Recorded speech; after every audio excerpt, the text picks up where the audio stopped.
আমাকে স্ট্রেচারে করে হসপিটালের ভেতরে নিয়ে যাচ্ছে চারজন লোক। একটা নার্স আমার অবস্থা দেখে তাড়াতাড়ি গিয়ে ডক্টরকে ডেকে আনে। ডক্টর আমার অবস্থা দেখে বলে তাড়াতাড়ি ডক্টর সোয়াকে কল করে আসতে আর আমাকে অপারেশন থিয়েটারে নিয়ে যেতে। নার্স গিয়ে ডক্টর সোয়াকে কল করে।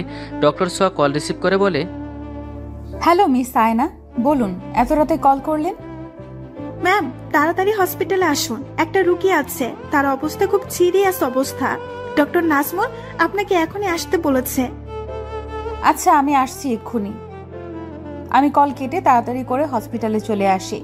হসপিটালে আসতেই নার্স আয়না আমার কাছে এসে বলে, ম্যাম, আপনি এসেছেন, তাড়াতাড়ি আসুন, রুগীর অবস্থা খুব খারাপ। কি হয়েছে রুগীর? দেখে মনে হচ্ছে অ্যাক্সিডেন্ট করেছে, অবস্থা খুবই খারাপ, আসুন। আমি ডক্টরের চেম্বারে যেতেই ডক্টর আমাকে তাড়াতাড়ি অপারেশন থিয়েটারে যেতে বলে। আমি অপারেশন থিয়েটারে গিয়ে পেশেন্টের দিকে তাকাতেই বুকের ভেতরটা ধক করে ওঠে। চোখের পানিগুলো আর আটকে রাখতে পারলাম না, কারণ এটা আর কেউ না, আমার 2 বছর আগের হারিয়ে যাওয়া ভালোবাসার মানুষটা সাকিব। কিন্তু সাকিবের এই অবস্থা কেন? আয়না বলে, কি হলো ম্যাম, এমন করে কি ভাবছেন? অপারেশন শুরু করুন। আমি বলে অপারেশনের কাজ শুরু করি। 1 ঘন্টা পর অপারেশন শেষ করে বাইরে এসে নিজের চেম্বারে গিয়ে চিৎকার করে কান্না করছি। অতীতের সেই দিনগুলো চোখের সামনে ভাসছে। অতীত। ভার্সিটির পুকুর পাড়ে বসে আছি, আমি আর সোয়া বসে বসে গল্প করছি। তখন সোয়া বলে, এই চলো না বিয়ে করে ফেলি। আগে তোমার ডক্টরি পড়া শেষ হোক, তারপর। ততদিনে না আমার বিয়ে হয়ে যায়। তার আগে আমরা বিয়ে করে নেব, সমস্যা নেই। তাহলে চলো এখন কাজী অফিসে গিয়ে বিয়েটা করে নেই, কাউকে না জানিয়ে। আব্বু আম্মু আজকাল বিয়ের জন্য খুব চাপ দিচ্ছে। আমি তো এখন বেকার, আব্বু কত কষ্ট করে আমাদের সংসার চালাচ্ছে তা তো জানোই। আর এই অবস্থায় আমি চাই না আমাদের বিয়েটা হোক। আচ্ছা, তুমি সত্যিই আমাকে ভালোবাসো তো সাকিব? কেন, তোমার সন্দেহ আছে এই নিয়ে? না, তা নয়, বিয়ের কথা বললে এমন হয়ে যাও কেন তুমি? দেখো সোয়া, বিয়েটা কোনো ছেলে খেলা নয় যে চাইলাম আর করে নিলাম। তোমাকে এখন বিয়ে করে নিতে গিয়ে 3 বেলা খাবার দেওয়ার সামর্থ্য যে আমার এখন হয়নি। আর কিছুদিন অপেক্ষা করো, লেখাপড়া তো প্রায় শেষ, এরপর একটা চাকরি হয়ে গেলেই আমরা বিয়ে করে ফেলবো। আচ্ছা ঠিক আছে, তাই হবে। এখন চলো, আমার ক্লাস শুরু হবে, আর তোমারও তো ক্লাস শুরু হবার সময় হয়ে গেছে। এরপর দুজনে উঠে যে যার ক্লাসে চলে যাই। চলুন এবার পরিচয়টা দেয়া যাক। আমি সাকিব, গরিব বাবার একমাত্র সন্তান। কয়েক বছর আগে মা মারা গেছে টাকার অভাবে। টাকার জন্য মায়ের চিকিৎসা করতে পারিনি। বাবা রিক্সা চালিয়ে আমাকে ইঞ্জিনিয়ারিং পড়াচ্ছে। আমিও 3টা টিউশনি করিয়ে যা পাই তা দিয়ে কোনো রকমে হয়ে যায়। আর সোয়া কোটিপতি বাবার একমাত্র মেয়ে। সোয়ার বাবা সামির মজুমদার, একজন নামকরা শিল্পপতি, আর সোয়ার আম্মু হাইকোর্টের জজ। বাকিটা গর্বের সাথে থাকলেই জানতে পারবেন। এরপর ক্লাস শেষ করে আমি আর সোয়া একটা রিক্সা করে বাসায় চলে আসি। আমাকে বাসায় নামিয়ে দিয়ে সোয়া চলে যায় ওর বাসায়। বাসায় এসে আব্বুর সাথে কিছু সময় কথা বলে আমার রুমে গিয়ে চেঞ্জ করে কিছু খেয়ে চলে যাই টিউশনি করাতে। এভাবেই কেটে যায় 3 দিন। বিকেলে বাসায় বসে আসি, হঠাৎ মোবাইলটা বেজে ওঠে। মোবাইল হাতে নিয়ে দেখি সোয়া কল করেছে। হ্যাঁ সোয়া, বলো। সাকিব, কোথায় তুমি? এখনই দেখা করো আমার সাথে, খুব জরুরি। আচ্ছা, ভার্সিটির পেছনে যে পার্কটা আছে সেখানে চলে আসো, আমি আসছি। সোয়া ঠিক আছে বলে কল কেটে দেয়। আমিও বাসা থেকে বের হয়ে একটা রিক্সা নিয়ে চলে আসি পার্কে। পার্কে আসতেই দেখি সোয়ার মাথায় হাত দিয়ে বসে আছে। আমি কাছে গিয়ে ওর কাঁধে হাত রাখতেই আমার দিকে তাকিয়ে কান্না করতে করতে জড়িয়ে ধরে। আমি কিছুটা সময় অবাক হয়ে যাই সোয়ার এমন কাণ্ডে। কি হয়েছে, কান্না করছো কেন? সাকিব চলো, আমরা আজই বিয়ে করে ফেলবো। কেন, কি হয়েছে যার জন্য তুমি এমন একটা সিদ্ধান্ত নিলে? সোয়া আমাকে ছেড়ে দিয়ে চোখের পানি মুছতে মুছতে বলে, আব্বুর কোন এক বন্ধুর ছেলের সাথে আব্বু আমার বিয়ে ঠিক করেছে, আর 3 দিন পর বিয়ে। আমি তোমাকে ছাড়া আর কাউকে বিয়ে করতে পারবো না। তুমি আঙ্কেলকে আমার কথা বলতে? বলেছি, তার জন্যই যে বিয়ে 1 মাস পরে হবার কথা, সেই বিয়ে আগামী 3 দিনের মধ্যে হবে। আচ্ছা, তাহলে কাল সকাল 10টায় তুমি এখানে চলে এসো। আমরা কালই বিয়ে করব, আর বাসায় এমনভাবে থাকবে যাতে তারা কিছুই বুঝতে না পারে। সত্যিই আমরা কাল বিয়ে করব সাকিব? ছোয়া, এছাড়া আর কোনো রাস্তা নেই। আমিও তোমাকে ছাড়া থাকতে পারবো না। ছোয়া আমাকে শক্ত করে জড়িয়ে ধরে। আমিও ছোয়াকে জড়িয়ে ধরে ওর মাথায় একটা চুমু দিয়ে বলি, এবার কান্না থামাও আর এখন বাসায় যাও, নয়তো সন্দেহ করবে আর ঠিক 10টায় এখানে চলে আসবে। এরপর সোয়াকে একটা রিকশায় তুলে দিয়ে আমিও অন্য একটা রিকশা নিয়ে বাসায় চলে আসি। বাসায় এসে আব্বুকে সব বললাম। আব্বু না করেনি, আমাকে বলে তোর খুশিতেই আমার খুশি। রাতে খাবার খেয়ে সোয়ার সাথে কিছু সময় কথা বলে ঘুমিয়ে যাই। পরের দিন সকালে ঘুম থেকে উঠে ফ্রেশ হয়ে নাস্তা করে আব্বু আম্মুকে ভার্সিটির কথা বলে চলে আসি সাকিবের কথা মতো সেই জায়গায়। কিন্তু সাকিব এখনো আসেনি। 10টা বাজতে আর মাত্র 5 মিনিট বাকি আছে। 10টা 11টা দেখতে দেখতে সন্ধ্যা হয়ে গেছে, কিন্তু সাকিব এখনো আসেনি। 1000 বারের উপরে কল করেছি, কিন্তু ওর মোবাইল সুইচড অফ। চোখ থেকে অজস্র অশ্রু ঝরে পড়ছে। মনে মনে ভাবছি, সাকিব কি তবে আমার সাথে বেইমানি করলো, আমাকে ধোঁকা দিল? ও কি তাহলে আমাকে কখনো ভালোই বাসেনি? কেন সাকিব, কেন কেন তুমি আমার সাথে এমন বিশ্বাসঘাতকতা করলে? আমার ভালোবাসা এভাবে তুমি মূল্য দিলে? কি দোষ ছিল আমার? কান্না করতে করতে সেখান থেকে উঠে সাকিবের বাসার সামনে চলে যাই। গিয়ে দেখি বাসার দরজায় তালা দেওয়া। চোখের পানিগুলো আরো বেশি করে ঝরতে থাকে। আশেপাশের মানুষকে জিজ্ঞাসা করলে তারা জানায় তারা কিছু জানে না। কান্না করতে করতে বাসায় চলে আসি। বাসায় আসতেই আব্বু আমার থেকে জানতে চায় কোথায় গিয়েছিলাম, এত লেট করে বাসায় কেন আসলাম। কিছু না বলে আব্বুকে জড়িয়ে ধরে কান্না করে দেই আর আব্বুকে জানাই আমি বিয়ে করব না, দেশের বাইরে চলে যাব। আব্বু আমার কান্না দেখে বিয়েটা ভেঙে দেয় আর আমাকে 7 দিনের মধ্যে দেশের বাইরে পাঠিয়ে দেয়। 1.5 বছর পর ডাক্তার হয়ে দেশে ফিরে আসি। তবে আজও সাকিবকে ভুলতে পারিনি, আর জানতেও পারিনি কেন সেদিনও এলো না আমাকে আসতে বলে। এরপর থেকেই এই হসপিটালে আছি। বর্তমান আয়নার ডাকে অতীত থেকে বাস্তবে ফিরি। ম্যাম, পেশেন্টের সেন্স ফিরেছে। কখন সেন্স ফিরেছে? চলো তো দেখি। আমি বেডে শুয়ে আছি। কারো আসার শব্দ শুনে দরজার দিকে তাকিয়ে দেখি নার্স আয়না, আর তার পেছনে যে তাকে দেখে আমি বেশ অবাক হলাম। এ তো সোয়া। আমাকে সটপট করতে দেখে সোয়া আমার কাছে এসে বলে, আরে আরে কি করছেন? আপনি অসুস্থ, শুয়ে থাকুন। আমি অনেকটা অবাক হলাম। সোয়া আমাকে আপনি করে বলছে কেন? সোয়া, তুমি এখানে কেমন আছো? আপনি আমাকে চেনেন নাকি আগে থেকে? সোয়া, তুমি আমাকে চিনতে পারছো না? আমি তোমার সাকিব। সরি মিস্টার, আপনার কোথাও ভুল হচ্ছে। আমি এর আগে আপনাকে কখনো দেখিনি। সোয়া, আমার সব কথা শোনো আগে। তারপর যদি তোমার মনে হয় আমি তোমার সাথে বিশ্বাসঘাতকতা করেছি, তারপর থেকে তুমি যা শাস্তি দেবে আমি মাথা পেতে নিব। মিস আয়না, আপনি একটু বাইরে যান তো।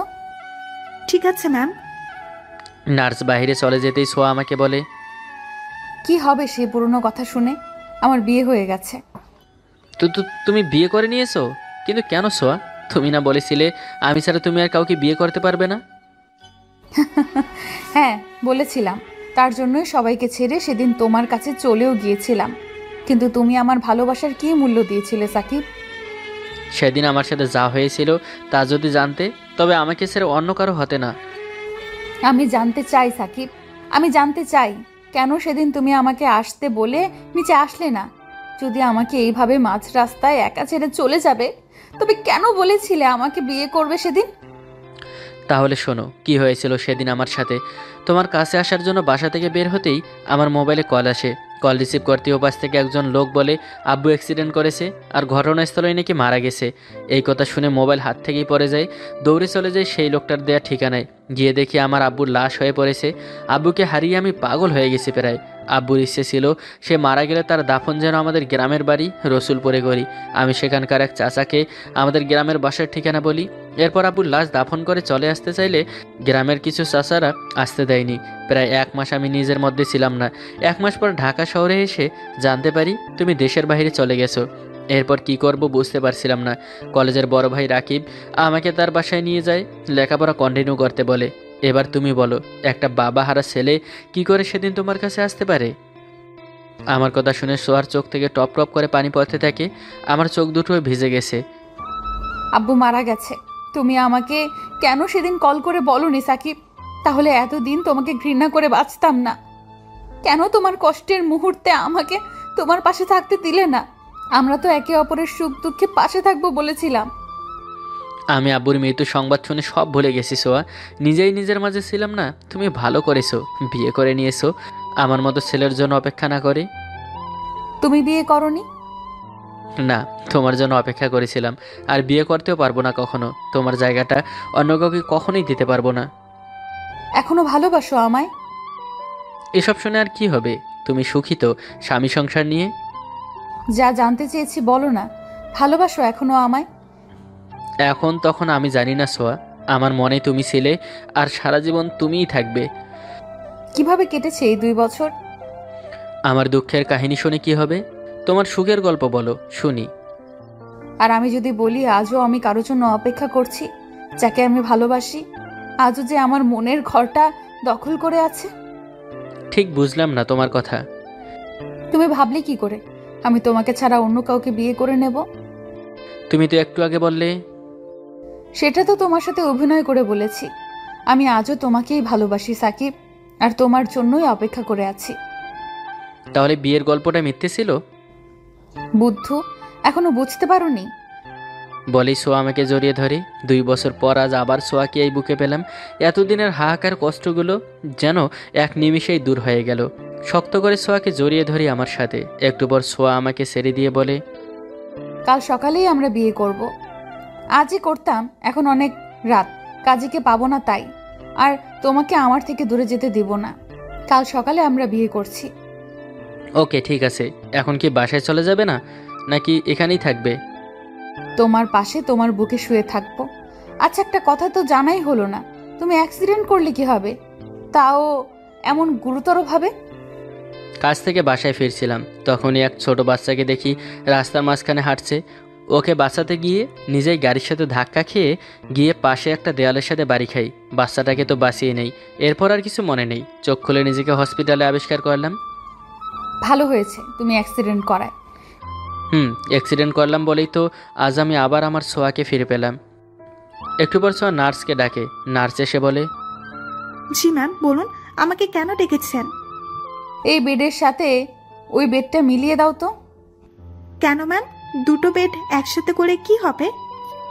তোমাকে যা বললাম তা করো না, এত প্রশ্ন করো কেন তুমি? নার্স সোয়ার ধমক শুনে চুপচাপ একটা বেড এনে আমার বেডের পাশে জোড়া লাগিয়ে দিয়ে চলে যায়। সোয়া আমার পাশে এসে শুয়ে আমাকে শক্ত করে জড়িয়ে ধরে, আমার বুকে মাথা রাখে। পরের দিন সকালে সোয়া ওর আব্বুকে কল করে কাজে নিয়ে আসতে বলে। ওর আব্বু জানতে চাইলে সোয়া সব খুলে বলে। সোয়া বিয়ে করবে শুনে ওর আব্বু খুশি হয়ে যায়। একটু পর সোয়ার আব্বু কাজে নিয়ে আসলে হসপিটালের সকল ডক্টর আর নার্সের সামনে আমাদের বিয়েটা হয়ে যায়। সবাই চলে গেলে সোয়া আমার বুকে মাথা রেখে শুয়ে যায়, বলে, অনেক কষ্টের পর আজ আমরা একে অপরের হলাম, আর কেউ কাউকে ছেড়ে যাব না। তুমি চাইলেও আর যেতে দিচ্ছে না, বুঝলে? আমিও যাব না, তবে তুমি সুস্থ হলে এতদিনের আদর্শ সব উসুল করে নেব। আমার সেই পিচ্ছি গার্লফ্রেন্ডটা এখন ডক্টর হয়ে গেছে। 2 বছর আগে আমি মোটেও পিচ্ছি ছিলাম না। তাহলে কি ছিলে তুমি? ডক্টরি পড়ার আর মাত্র 1 বছর বাকি ছিল। কোন দিক থেকে আমি পিচ্ছি ছিলাম শুনি? আমি দুষ্টু একটা হাসি দিতেই সোয়া লজ্জা পায়, আমার বুকে মুখ লুকিয়ে ফেলে। আরও কিছু সময় দুষ্টুমি করে দুজনেই ঘুমিয়ে পড়ি। আরও 7 দিন থাকতে হয় হসপিটালে। আজ বাসায় চলে আসলাম, তবে একা নয়, সাথে সোয়াও আছে। আমি এখন একজন ইঞ্জিনিয়ার। বাসায় এসে কিছু সময় রেস্ট নিয়ে আমি বললাম, আচ্ছা বাইরে থেকে খাবার অর্ডার করি। এখন তোমার বউ আছে, বাহিরের খাবার খাবে কেন? আর বাহিরের খাবার শরীরের জন্য ভালো না, তুমি জানো না? বাসায় আসতে না আসতেই আমার ডক্টর বউয়ের ডাক্তারি শুরু। জি স্যার, এখন থেকে আমি যা বলবো তাই হবে, বুঝলে? আচ্ছা ঠিক আছে, চলো তোমাকে কিচেন দেখিয়ে দেই। বলেই সোয়াকে কিচেন দেখিয়ে দিয়ে আমি সেখানেই বসে থাকি। কি হলো, এখানে বসে আছো কেন? যাও রুমে। না, তুমি রান্না করো, আমি দেখি। পাগল একটা। সোয়া হাসতে হাসতে রান্না করতে শুরু করে। আমি গিয়ে পিছন থেকে সোয়াকে জড়িয়ে ধরে ওর গালে আমার নাক দিয়ে স্যালাইড করতে থাকি। সোয়া আমার হাত ধরে চোখ বন্ধ করে ফেলে। সোয়ার সারা শরীর কাঁপছে, নিঃশ্বাস ভারী হয়ে যাচ্ছে। এই যে ম্যাডাম, আমি শুধু জড়িয়ে ধরেছি, তাতে এই অবস্থা তোমার? সোয়া চোখ খুলে আমার হাতে চিমটি কেটে বলে, আগুন যদি মোমের কাছে এসে বলে আমি তো জ্বালাইনি, শুধু পাশে আছি, তবে এটা কি হয় বলো? মাথার ওপর দিয়ে গেল তোমার কথা। আচ্ছা তুমি রান্না করো, আমি শুধু জড়িয়ে ধরে থাকি। মোটেও দুষ্টুমি করবে না কিন্তু। আমি ঠিক আছে বলে সোয়াকে জড়িয়ে ধরে থাকি, আর বউ রান্না করছে। রান্না শেষ হলে দুজনে একসাথে খাবার খেয়ে রুমে এসে চেঞ্জ করে নেই। দুজনে পাশাপাশি বসে আছি। আমি বলি, আজকে আমাদের বাসরাত হবে? জি না, কিছু হবে না। তুমি আমাকে নতুন করে প্রপোজ করনি এখনো। বিয়ে করা বউকে কি এখন প্রপোজ করতে হবে? আলবাত হবে। আমি আমার আগের দুষ্টু বয়ফ্রেন্ডটাকেই চাই। আচ্ছা, তাহলে আমিও আমার সেই দুষ্টু গার্লফ্রেন্ডকে ফেরত পাবো? আগে তুমি প্রপোজ করেই দেখো।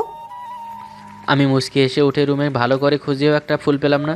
তাই আর কি করব, টেবিলের ওপর থেকে একটা কলম নিয়ে সর সামনে ফিল্মি স্টাইলে হাঁটু ভাঁজ করে বসে বলি, ওহে আমার প্রিয়তমা, আমি আজও তোমায় ভালোবাসি। হারিয়ে যাওয়া দিনগুলো তো আর ফিরে পাবো না, তবে আজ থেকে নতুন করে আবার তুমি আমিতে শুরু করতে চাই আমাদের নতুন জীবনটা। বাড়িয়ে দাও তোমার হাত, ভাসতে চাই তাই নতুন এক স্বপ্নে তোমায় নিয়ে। সোয়া এসে আমাকে জড়িয়ে ধরে গালে কপালে চুমু দিতে দিতে বলে, হারিয়ে যাওয়া সেই দিনগুলো ভুলে আজ থেকে নতুন করে স্বপ্ন বুনবো আমরা। সেখানে কোনো দুঃখ এসে বাসা বাঁধবে না, শুধু সুখ আর সুখের বসবাস হবে আজ থেকে আমাদের জীবনে। এরপর ছোঁয়াকে কোলে তুলে বিছানায় শুয়ে দিয়ে আমিও ওর ওপর শুয়ে পড়ি। আস্তে আস্তে আমি ওর, এই আপনারা এমন করে কি শুনছেন, লজ্জা করে না? যান এবার, বউ আমার লজ্জা পাবে। আমাদের ভালোবাসার নতুন এক স্বপ্নের দিকে যেতে দিন। Tata, bye bye. ধন্যবাদ সবাইকে।